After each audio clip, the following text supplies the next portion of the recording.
Hey guys, Lord here, back again with another action figure review. Today I'll be taking a look at the Marvel Legends Spider-Man Retro Series.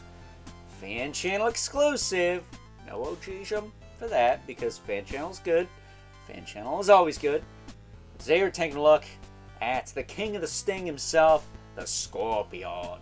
Brought to us by the fine folks over at Hasbro, as well as my good buddy Evil Villain. Click the link in the description below and hit him up on ye old Instagram. We worked out a trade. I think I sent him a G.I. Joe Classified Series Breaker with the Ram Cycle. He got me this guy and the Retro Card War Machine, which I'll either have a review of him up already or coming very, very soon. So stay tuned for that if it's not already there. So, with that being said, why don't we cut right to the chase and get into the meat and taters of this review. Take a look, see at all Scorpion has to offer in terms of, oh, he doesn't come with jack crap? Okay. That's kind of a swift kick in the nads, if I do say so myself. But before we get too far ahead of ourselves, let's talk about the body mold. This is a simple repaint of the Scorpion from the Molten Man wave. And while I think this is a very well done improvement and a much needed improvement on that Scorpion figure, the body mold is too small. This guy should at least be on the Retro Card Hercules / MVC Cable body buck, minus the robot arm of course, or the Omega Red body mold, because in the Spider-Man animated series, Scorpion was a brick house.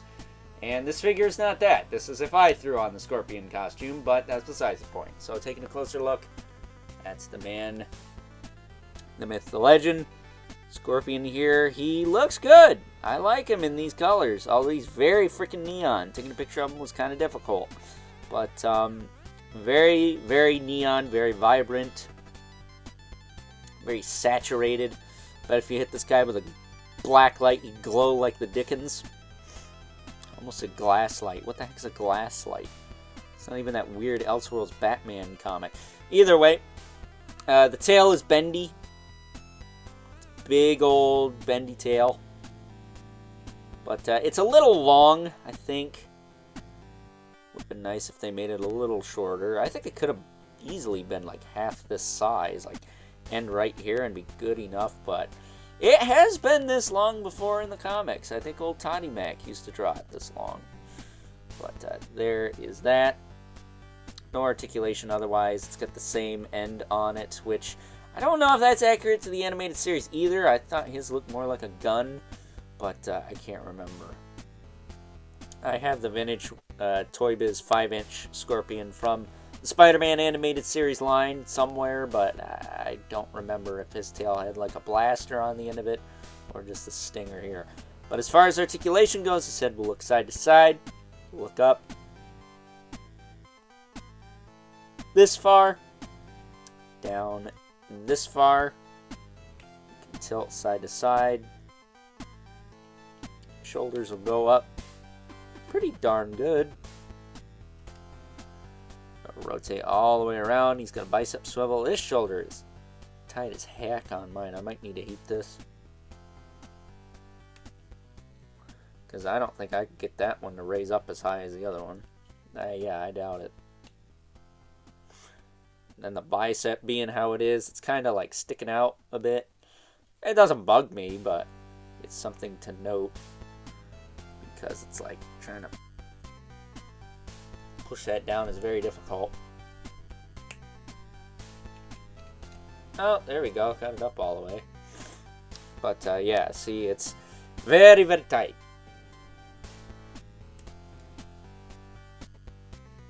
Yeah, be careful with that. You don't want to snap that. I might heat that up a little bit. Put some soap in there so it's a little less tight. Because this side's nice and smooth, but it's tight. This side is tight, and it's just freaking tight. Like, you can hear that pop. But I guess it's better that it's tight than loose, because I can easily loosen that up. Yeah, because torso might even be, actually, I'm not sure. But he's got the bicep swivel, he's got the double elbow. He's got swivel hinge wrists, and the hands do come out. so. So it'd be nice if he had some alt hands. Be nice if he came with an alt head too, because I'm sure that pops off pretty easy. Yeah, it does. Not too difficult there. That said, he does have a diaphragm joint. Lean this far forward. Back a little bit. It does tilt a little. Oh, it tilts pretty good side to side. So he at least has that going on. And it does rotate up there. Said I am not sure if this is soft plastic or not. I think it is. It's got a little flex to it if it's not, but I can't honestly tell. It's got a tight waist twist. Clicks into place. Hips will kick out to the side about that far. Kick up this far. Got a thigh cut. Kind of hidden by the stripes on his costume, which are sculpted, but they're very faint. He's got a double knee that works just fine. I will say he seems less gummy than the older one, which is ironic because this came out during a very gummy time for Marvel Legends, so it's nice to see that he is not a freaking Twizzler.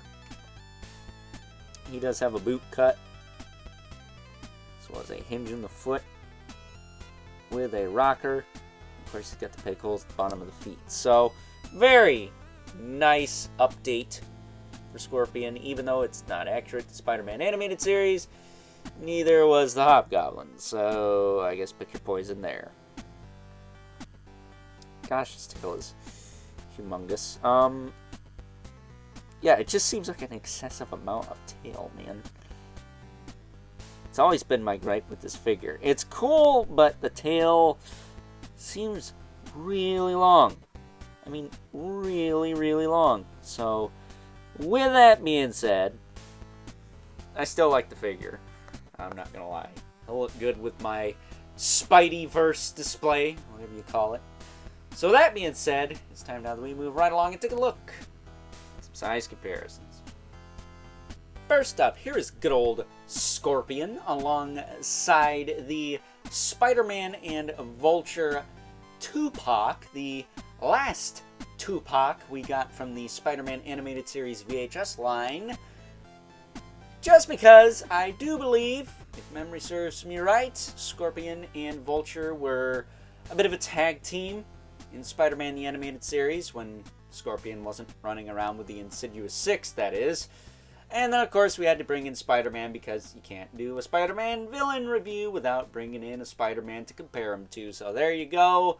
This is on the Sunfire body, the upgraded Sunfire body with the pinless arms and legs.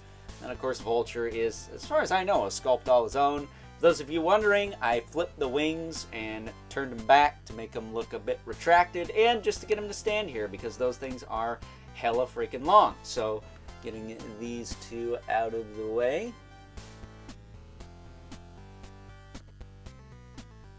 Bring him down carefully so I don't knock a bunch of stuff over. So we can bring in our two regulars, the Mythic Legion's Brother Mandibulas. Fit him in there with Scorpion's tail being all crazy. As well as the infamous Living Spawn, who, as usual, towers over everyone. So, with that being said, it's time now that we wrap things up with some final thoughts. Overall, and despite its inaccuracies to the source material, yes, I do still thoroughly enjoy this figure of good old Scorpion here, despite the fact that I would have much rather have seen him on the Retrocard Hercules body or the Omega Red body. I don't think I need to beat a dead horse when I say that. We all know it. We just have to accept the fact that this is what the fine folks over at Hasbro were able to give us. And for what it's worth, it's not too bad. I would say, other than being on a different body buck, a much bigger body buck to match the Spider-Man animated series, he should have come with some alt hands and maybe an alt head. That would have been nice. So, with that being said, I hope you guys enjoyed this review. Until next time, I'll catch you guys later.